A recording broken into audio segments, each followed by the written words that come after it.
I'm gonna be honest with you guys, and rest in peace Chadwick Boseman, but Black Panther 1 I loved, but having grown up in Southern Africa, I don't think he did the accent justice, you know? It's like Leonardo DiCaprio.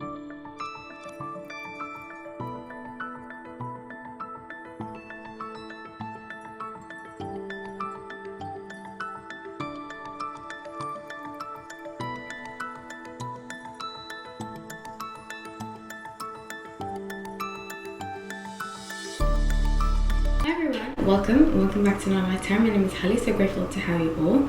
So let's get into this. I have had a lot of stories, and some of you have asked me for more stories. In fact, I was actually watching something today that reminded me of a celebrity story that I had that I totally forgot, because I met so many celebrities that sometimes I forget. So if you want me to answer a question, write it down in the comment section below, and so forth, because I really love telling these stories, and from the views and from the questions it seems like you all do too. So speaking of The View, I was watching this thing with Nene Leakes, an interview she did with Andy Cohen, talking about when she went on The View and they weren't very nice to her. And I was remembering I actually met Joy Behar. She came to where I worked, not my restaurant, but where I worked, and she was very rude. She undertipped. She was very rude. I remember her ticket, like her bill, was like $35 something. It was quite a while ago, so that's 6 to 7 years ago. And she came in, her ticket was like $35, and I think she tipped like $3 or something like that. And I was just like, whoa. She was very rude, very demanding, condescending too. But you know, New Yorkers are like that in general. That's why I left New York. I love New York, but the people and the lifestyle in New York is the reason why I left. So in fact, I'm going back for my birthday soon. My birthday is on the 6th, but I'm going back next month because I can't do the cold, the people, and not all the people, obviously. I mean, one time I said this to a friend, she got really upset with me, and I was like, don't take it so personally, I'm not talking about you. Clearly, because you're my friend, I don't hang around people I don't like. But other than that, I met Rosie Perez from The View too. This is around the time, I didn't meet her, we had an exchange. And I was at JFK. I was going to South Africa. Well, I was going to London, then South Africa. And this is when she was still on The View with Raven Simone, Nicole. It's when I used to watch it, and I was kind of put off by it. But anyways, I used to be a big View fan. I haven't watched it in like 4 or 5 years, I think. Since the last election, they've just completely lost sight of anything. Not the last one, the previous one. They've just become very angry, and it's been a lot. I'm more into pop culture. That's why I used to watch it when Raven Simone was on it, because I love Raven Simone. I think she's so fun, and I really she's a cool person. You know, I've never met her, but she gives me cool vibes. I think she's like a friend in my head, you know, what Wendy Williams says. So I was at JFK, and I used to wear kind of skimpy outfits. I will say that. I've always been a skimpy outfit person. And I was wearing these, like an overall, like a onesie, and like a kimono like this. And I was walking down, I was carrying my little bag. It was after I checked in my big luggage, and I had my little luggage with me. And I was walking through where they have the store area, and I saw a little pretzel store, and I was like, maybe I should get a pretzel. So I was walking past the pretzel stand, and she turned around and she looked me up and down like she was with somebody older that looked like her. So it could have been her mother, it could have been her aunt. I actually think she spoke about it on The View. Because I remember being like, oh, I saw her. But she looked me up and down, okay, and was like, just being such a jerk. I was like, okay, fine. You know, c'est la vie. But I just always remember that. And then she got fired shortly after. Allegedly, she got fired from The View, and I was like, okay, I can watch it again. It's something about when I meet a celebrity and they're rude to me. Maybe it's something I need to get over, but I just cannot.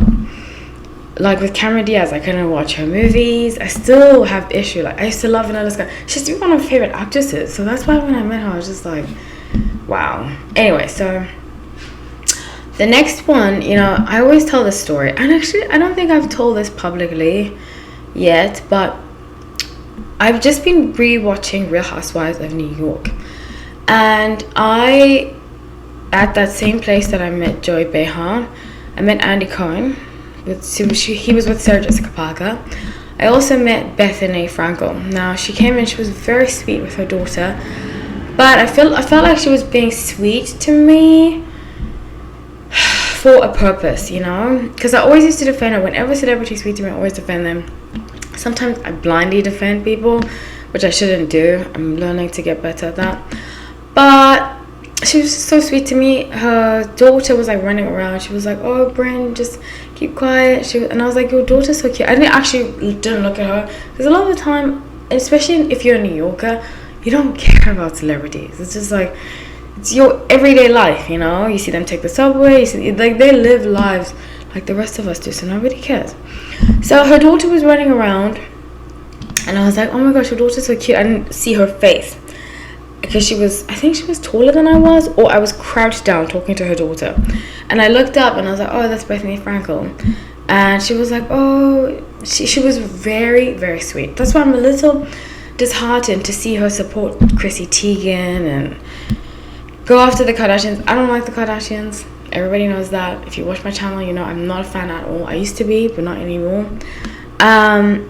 But I just think it's very sad when she continues to berate them, especially for things she's already done, you know, when she sends ceases and assists to small creators, stuff like that. So I was definitely rooting for her. I mean, it's just unfortunate that she has to take this route, and especially re-watching Real Housewives of New York, because I never used to really get into it. I used to watch the clips. Now I'm like properly watching it.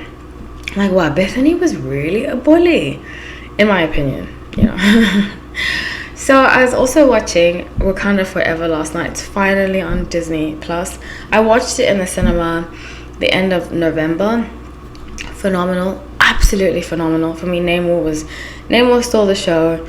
I'm gonna be honest with you guys, and rest in peace Chadwick Boseman. But Black Panther 1 I loved, but having grown up in Southern Africa, I don't think he did the accent justice, you know. It's like Leonardo DiCaprio. There's very few American actors that can do the Southern African accent, and I just don't think he did it. I'm trying to think who did. Matt Damon did a very good job, and I don't just say that to everybody. I think Leonardo DiCaprio did a terrible job. I was like, that South African accent does not sound Zimbabwean. It's very similar, you know, we have a very similar accent, but Matt Damon did a phenomenal job, and there was somebody else that did a great job. I feel like British can do a better Southern African accent than Americans can, just because of how we roll our R's and stuff like that. But so that's why I was just never really... I think the woman did a great job. I think Killmonger was phenomenal. I think the South African guy too. I mean, he's actually British. That's what I'm talking about. Is that the guy that played the South African villain is actually British. But he did... That accent is South African accent, 100%. So I was never really keen on it. And last night I watched Wakanda Forever again. And I just remember that I met Angela Bassett at this party that my friend used to do, like celebrity events. And I used to work for her, my sweet dear friend. And it was in West Hollywood, I think. Remember when I first moved to LA, and it was around the time Black Panther the first one had come out, and it was like a bunch of black celebrities at this party. I think it was actually for Black History Month, but it was Tyrese was there, Quincy Jones was there, a lot of people. Bevy Smith was there, Lauren London. The story that I talk about Lauren London, where she looked me up and down, was just so rude to me. But Angela Bassett was so sweet, and I forgot that story. She was just glowing, and she had this sense of like, and I'm so happy for her. I mean, I don't really care about Oscars, but I know that it matters to a lot of people that are actors to get an Oscar. So I know she has wanted one, and even the Golden Globe, she won a Golden Globe. She totally deserves it. And even her speech was so sweet. You know, when people go up there and they talk about politics, I switch off. I'm like, you want something, just talk about that. it's just crazy to me. But she was so grateful, and there's nothing more beautiful than somebody who's worked hard and is just in such deep gratitude for where they are at that moment. And it just reminded me of when I met her, and she was so sweet and so gracious, and her husband was there. They were a beautiful couple together, and yeah, it was just, she was like an angel when I met her. This very angelic essence to her. So yeah, that's my story about Angela Bassett. So those are the personal stories that I have for you. Please let me know if you want to hear more, what you'd like to hear. These are so fun to do. Yeah, so take care.